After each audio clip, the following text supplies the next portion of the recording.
Welcome to Mechanic. Today I'm going to show you how to enable the valet settings on a Chevy vehicle. Now here we're working on a 2023 Chevy Bolt, but this setting is the same for other Chevy models as well, because a lot of the newer Chevys use this same system. So you press home, go to settings, go to vehicle, scroll all the way down to the bottom, select valet mode, and then you want to set up enter a code 1 2 3 4. I'm just using that for now, and then confirm lock code, lock.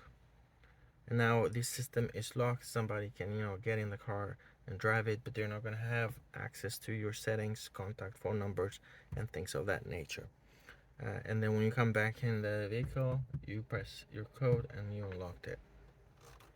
And that's it. Thanks for watching Mechanic, where you can be the mechanic.